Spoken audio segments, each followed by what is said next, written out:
Hey, welcome everybody to the 40 Finance channel. My name's Jeff Beers. Stock splits have been a popular topic lately with Tesla and Apple announcing stock splits recently.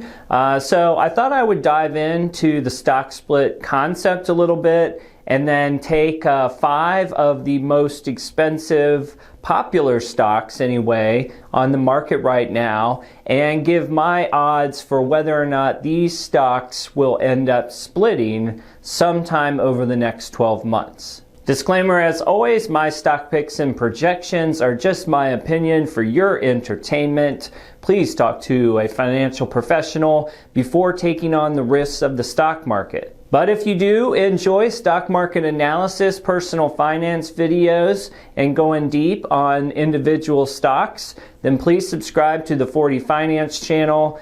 Thank you to everyone who's supported the channel so far. All right, let's spend a quick minute on why companies actually execute a stock split. I think most people just assume it's for like a stock marketing reason, just to attract investors, younger investors. And that is a primary reason, but there's a couple others to get into. All right, so I grabbed this article from Investopedia and marked it up a little bit myself. You can see the highlight there at the top. The first reason is psychology, as we just mentioned. As the price of a stock gets higher and higher, some investors may feel the price is too high, while small investors may feel it is unaffordable. Going down to the second point, splitting the stock also gives existing shareholders the feeling that suddenly they have more shares, and of course, if the price rises, they have more stock to trade. So the value psychology hits kind of both sides, both the buyers, if you will, and the existing owners. Going down the second paragraph, another reason, and arguably a more logical one, is to increase a stock's liquidity. Stocks that trade above hundreds of dollars per share can result in large bid-ask spreads. And the bottom line on this is basically when you go to sell or buy, trying to target a specific price, you could potentially lose a couple bucks here and there on a wide bid-ask spread. I would think for most common investors in the typical stocks, that's not going to be as much of a deal, but liquidity is a reason you don't often hear. And you see I added 2 of my own boost employee repurchase programs. If you think about Tesla for a second and where their stock is, well over $1,000, and the people that work in the factories, that could take a long time to purchase multiple shares under an employee stock purchase program.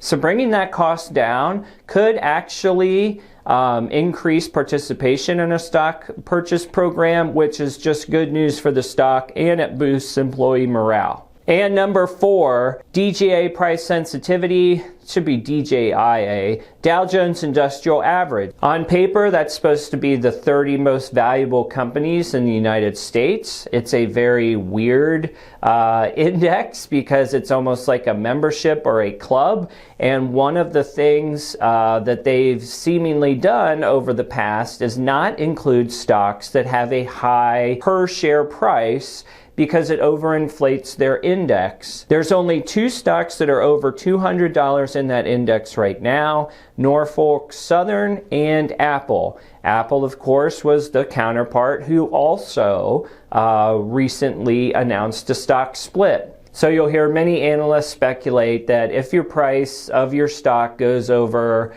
let's just say $300, that you're really lowering your chances of getting into the Dow Jones, because in the past they've shied away from expensive stocks, so to speak. All right, so I'm going to do a quick example of some stock split history using a company I own, and that is TJX, which is TJ Maxx stores. They are a really good example of a company who historically has done stock splits to keep their price at a, let's call it accessible level, not only for investors, but also their employee programs. All right, so this is all public data. You have to dig into Yahoo Finance a little bit. I tried to highlight where I got to this on the menu bar in case you want to look up your favorite company, but you see that you go to the actual stock page of TJX, you click on historical data, Then there's a drop down to choose stock splits, and off to the left, that time period is specific, but you can choose like a max time period. So that's how I got here in case you want to play around with it later. And you can see on TJX side, if you look at the date on the far left, how many times they've had a stock split since 1997.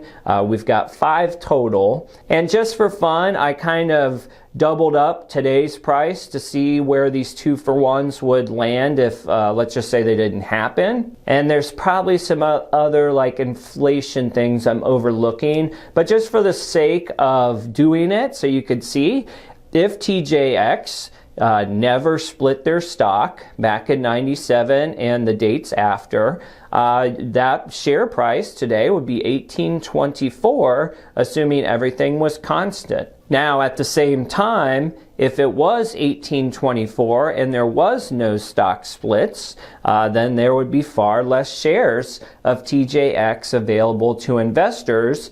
And if you think about the employee purchase program or perhaps some other indexes out there that have sort of share price sensitivity, who knows if TJX would be the stock that it is today. All right, so now I'm going to jump into a few popular stocks that have high prices or high sticker prices, if you will. Then I'm going to give you my projection on whether or not I think these stocks will split over, call it the next 12 months. As we enter into Q3 and certainly in Q4, I think it becomes more and more surprising if a company were to choose to execute a stock split in the year 2020. However, as Tesla proved, you can pretty much wake up any day and announce that you're going to do it. Most companies, however, plan a little bit further out and tend to announce it within their quarterly earnings calls. All right, first on the board today, and I think everybody's popular target, you got Amazon,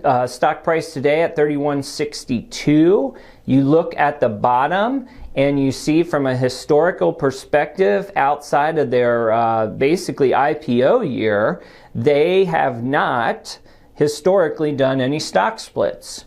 But if you look at the top right, this is my personal projection, I say you got a 50% chance of a split over the next 12 months. And my reasons are, it's not currently in the Dow Jones Industrial Average. It is obviously one of the 30 biggest companies in the United States. It has a huge employee program that I personally think would benefit from a lower stock entry price. From there, you sort of have this macho, Bezos versus Cook versus Elon. Cook and Elon, you could argue, are sort of winning right now on this stock PR trail because of their split and the interest that it's driven. It wouldn't surprise me for Bezos to sort of want to stick his chest out and get in there. Not to mention, he would have the opportunity to get into the Dow Jones. All right, next on the board, we have Google. And Google's a really interesting one because they have done some stock splits in the past. Most notably one in 2014 that really shook up the world a little bit, because what Google did at that time was, instead of a regular 2-for-1 split, they actually split into share classes where you maintain these voting rights if you were an original GOOGL stockholder. So you had these Class A voting rights. Then there was Class C that has no voting rights, but was supposed to trade approximately the same level. That's ticker symbol GOOG. It caused a big uproar back in the day. I think there was a lawsuit involved, and Google had to make sure that the L version kept pace with the non-L version, or else they had some distributions to keep it even. We're way past that, though, here in today's world. And quite frankly, voting rights at a company with the size of shareholdings that Google has is inconsequential. I mean, we'd like to think that we can buy a stock and vote in the shareholders meeting and everybody gives a shit, but the bottom line is they really don't. But it was an intriguing move by Google, and it got a lot of people thinking about ways to sort of issue more shares of stock, but keep the early investors happy, so to speak. All right, so looking at the board today, we got a stock price of $15.0724, so obviously ripe for a split. You can see the split that I mentioned there on April 3rd, 2014. And on the top right, you have my projection. I'm giving this one a 25% chance of a stock split over the next 12 months. Again, Google, like the others, is not in the Dow Jones, so there is an opportunity there. I also think that, frankly, the Google stock needs a PR boost. There's a lot of hotter stocks out there that they play with where I would consider the sentiment to be good. And I feel like Google has been lagging a little bit in sort of ultra positive news. That's just my opinion.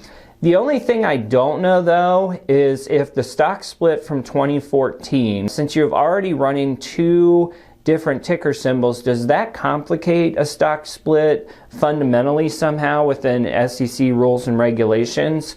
I don't know the answer to that, but I'm going to assume it doesn't make things any easier. So I'm going to say 25% chance here. I do think Google's coming up on a time when they need to consider either a small dividend or a stock split, but I haven't seen anything in their recent news that insinuates they're discussing either of those items. Okay, so I think Amazon and Google were probably on most people's list of stocks to think about in terms of a stock split. Now I'm going to focus on three companies that probably aren't as popular to be picks, but they are popular stocks. So let's dig in and see what we got. All right, first on the board here is Netflix, stock price of $475.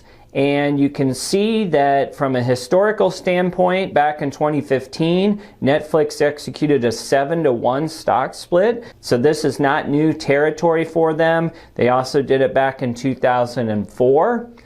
Going up to the top, I give that a 60% chance over the next 12 months. So this is one of the ones that I think has a better than not chance of splitting through this time next year. They're not in the Dow Jones. I don't know for sure if they would qualify from a revenue standpoint. I'd have to dig in there and think about that, but they certainly don't qualify in today's world. They've shown that they're open to splits in the past, and I think a big one for Netflix right now is they have the opportunity to compete with Disney from a stock price scenario. And in my opinion, from an eyeball perspective, Disney Plus is getting all the love, ESPN Plus, Hulu, they're getting all the love in the press, but Netflix is still cranking through from a subscription and revenue standpoint. I think a stock split for Netflix would be really good and attract some attention, much needed positive attention, if you will, on the markets. Okay, my next stock on the board is Chipotle. And you see Chipotle's history is 100% empty. We got a stock price of $11.60 today, so very expensive, so to speak, if you are a young investor or perhaps an employee from Chipotle.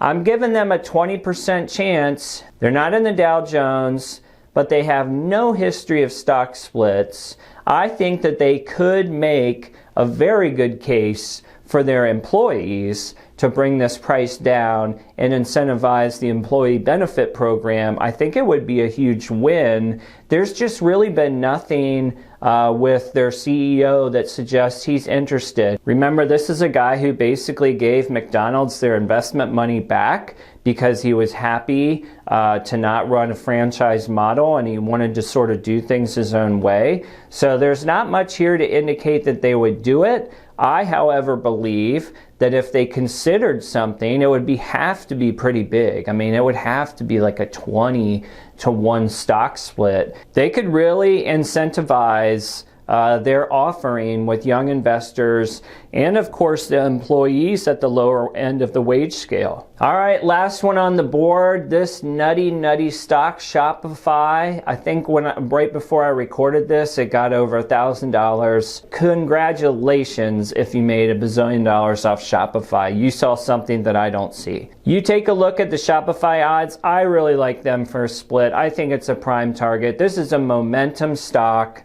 I'm giving it a 60% chance of a split. While they don't have any history, quite honestly, they haven't been around very long. They're popular with younger investors.